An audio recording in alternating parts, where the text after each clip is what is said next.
20 years ago, India became free. The freedom movement, led by Mohandas Karamchand Gandhi, reached its culmination. It was the beginning of the end of colonialism all over the world. And at midnight, Jawaharlal Nehru told the Constituent Assembly, "Long years ago, we made a tryst with destiny, and now the time comes when we shall redeem our pledge, not wholly or in full measure, but very substantially. At the stroke of the midnight hour, when the world sleeps, India will awake to life and freedom." The ambition of the greatest man of our generation has been to wipe every tear from every eye. That may be beyond us, but so long as there are tears and suffering, so long our work will not be over. Wiping every tear from every eye. It's no small work. Over the centuries, India has accumulated much agony, too vast to be set right in 20 years. And nature has not been specially kind.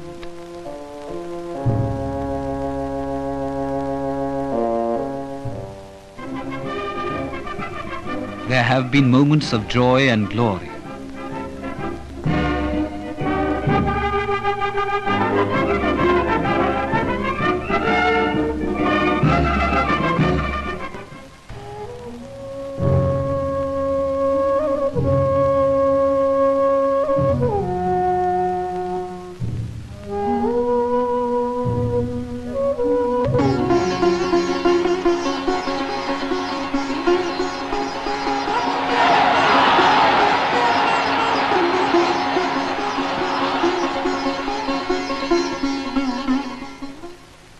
And moments of sorrow. Gandhi died, shot by a fanatic. The light has gone out, I said, and yet I was wrong. The light that has illumined this country for these many years will illumine this country for many more years. One by one, the old stalwarts disappeared. Nehru himself left in 1964.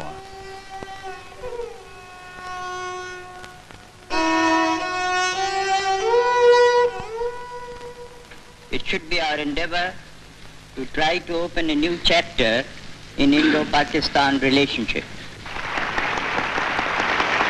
Nehru's successor, Lal Bahadur Shastri, stayed in office for a mere 19 months, dying in faraway Tashkent at a moment of achievement.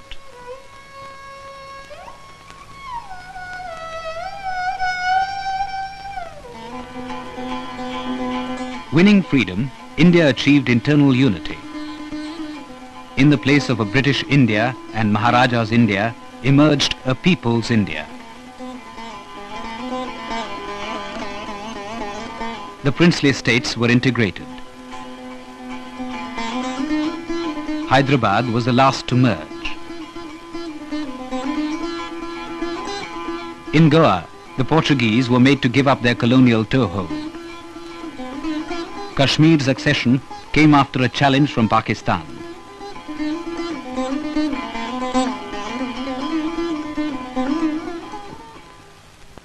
The creation of Pakistan and India led to migration of millions across the new borders.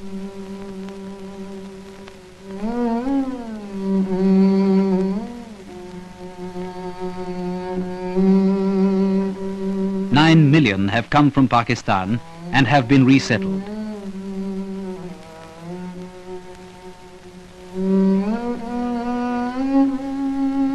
Many are still coming in.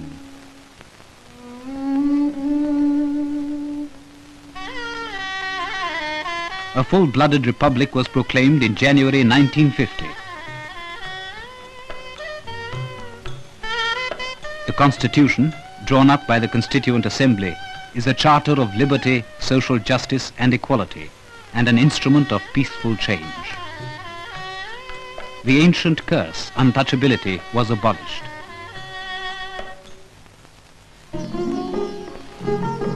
Hindu personal law was overhauled, ending discrimination against women.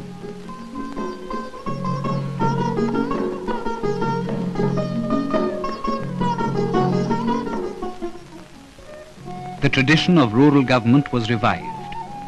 Land tenure was reformed and 20 million farming families were newly conferred with titles to land.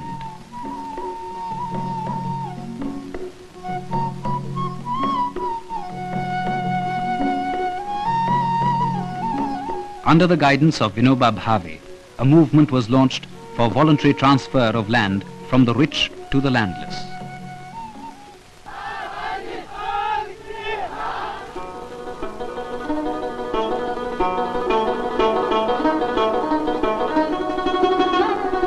Four general elections have been held. In 1952, the electorate numbered 173 million. In 1957, 193 million. In 1962, 216 million. This year, the electorate numbered 250 million.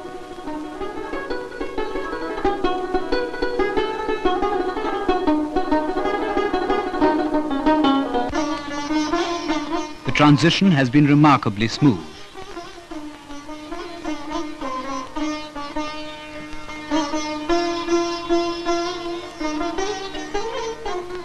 The whole of Bharat is my home and the people are my family. Citizens of India, let us revive our faith in the future. Let us affirm our ability to shape our destiny. All along, the federal government and all the state governments had been run by the Congress party. This time, non-Congress governments have come to power in 9 of India's 17 states.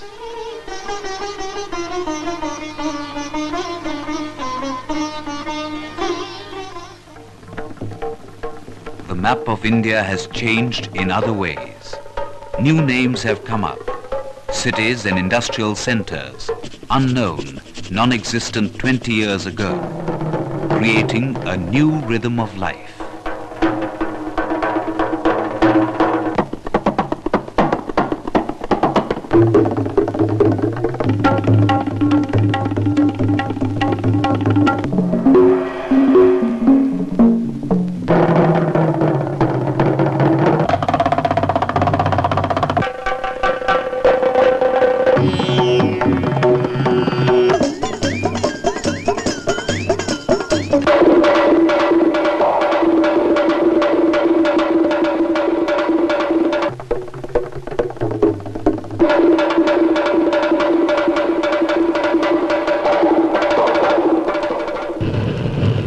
The foundation has been laid of economic growth.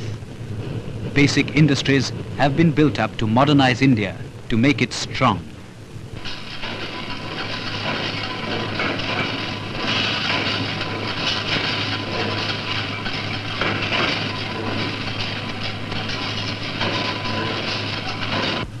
For 100 years after the railways came to the country, no locomotives were built.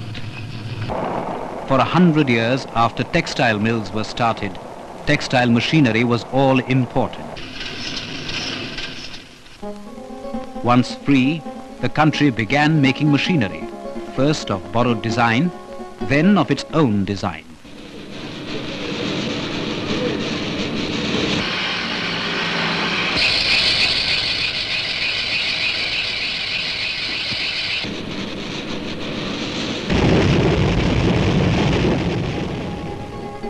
The power potential has gone up 5 times.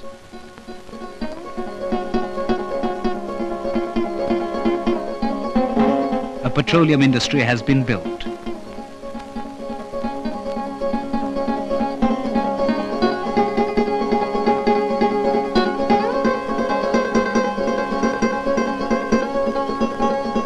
Aircraft, tanks, arms and ammunition are being manufactured.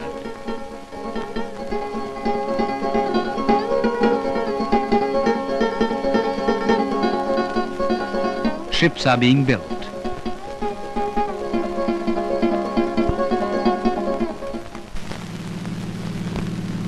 Fertilizer factories are coming up.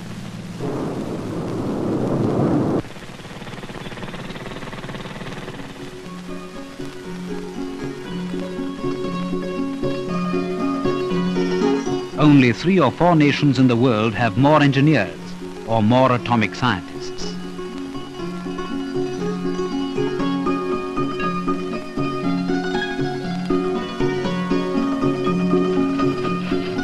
We have even become exporters of industrial products, sending lathes and steel to America, refrigerators to Europe, bicycles and farm pumps to Africa, heavy water to Belgium.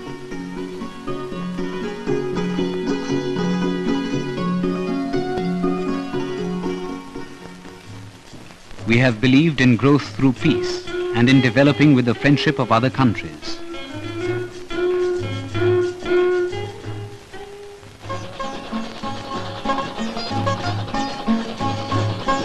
We have received aid from many nations, but the bulk of the investment in development has been Indian. We have completed 3 5-year plans, raising the national income by 70%. We have now launched the 4th plan. These plans have been democratically framed, democratically approved. Though the plans assign an active role to the state, agriculture and 100 other fields of activity are open to private enterprise.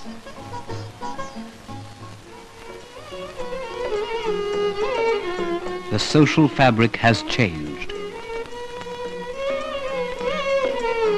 Villagers clamor for electric lights, bicycles, sewing machines, transistor radios, schools, dispensaries.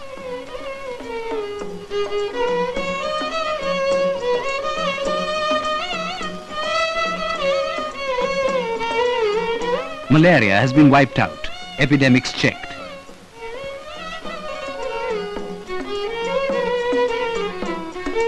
The lifespan has lengthened by 20 years, from 30 years to 50.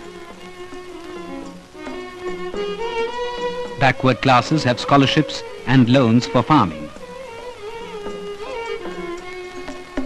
Nearly 70 million children are at school, a jump of 45 million in 20 years.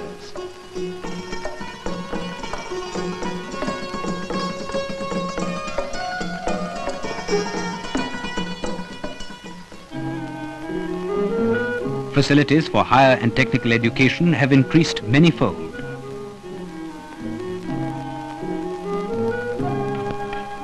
In the cities, the young look more and more towards the larger world.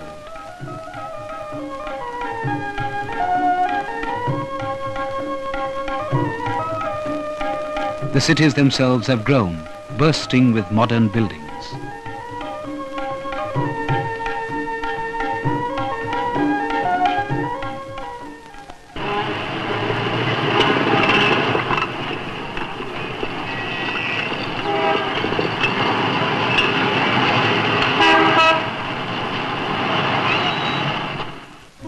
But most of the old problems are far from being solved. If anything, disparities have widened. Paradoxes have become more pronounced. Slums keep company with skyscrapers.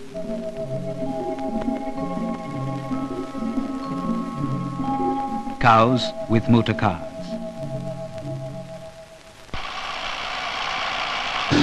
30 million jobs have been newly created in 2 decades, but the number of unemployed has grown. Fanaticism and language loyalty arouse people to violence far too readily.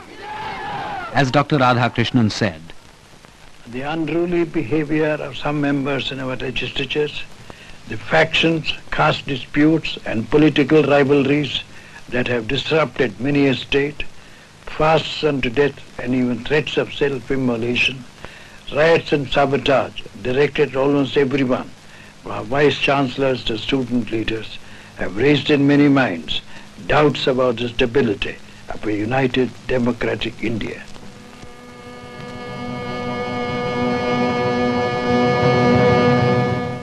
In spite of large harvests, there have been more food imports and longer queues at grain shops. The old enemy, hunger, rules in lurid majesty, provoking the question, why did India neglect agriculture? But did it? New dams and canals have extended irrigation to an extra 20 million acres.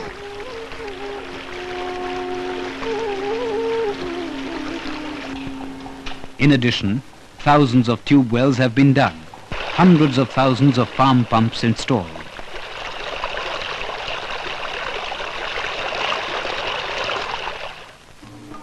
Plant geneticists have introduced new varieties of rice, wheat and maize from abroad and evolved yet newer varieties.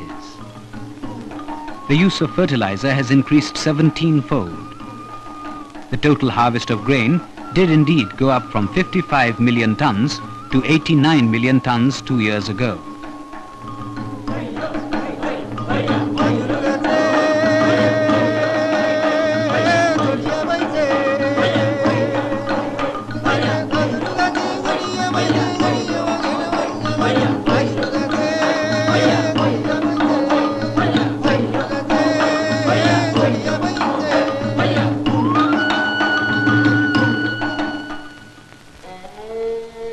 But came two droughts, the fiercest in 100 years.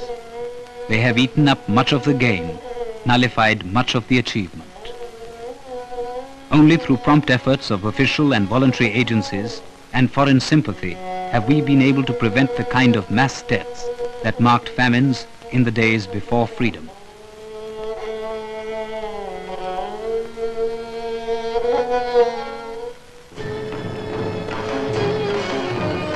And we have not been allowed to concentrate on development.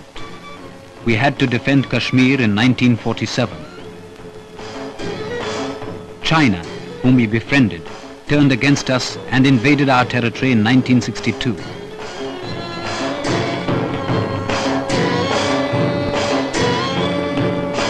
In 1965, Pakistan sent its troops again and had to be repulsed. Drought and higher defense spending have together pushed up prices. There is another enemy to progress, the increase in population. The very success in the field of public health that cut disease and lengthened lives has pushed up the population from 350 million to 500 million. We are fighting this fifth column through a mass campaign of family planning.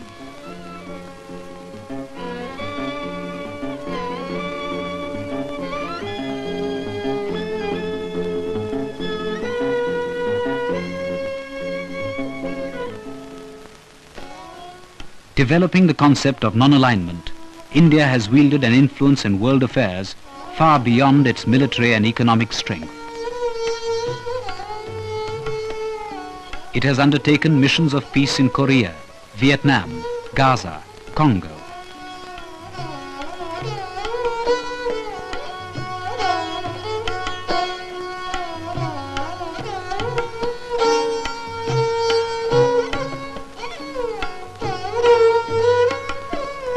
It has sought friendship with Asia, Africa, and the world at large, with nations big and small.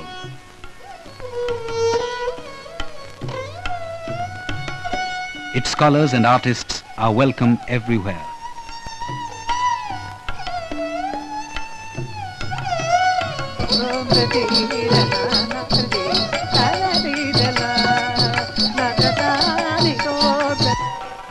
What will India of the future be? To quote Jawaharlal Nehru, tomorrow's India will be what we make it by today's labors. I have no doubt that India will progress industrially and otherwise, that she will advance in science and technology, that our people's standards will rise, that education will spread, and that health conditions will be better, and that art and culture will enrich people's lives. We have started on this pilgrimage with strong purpose and good heart, and we shall reach the end of the journey, however long that might be.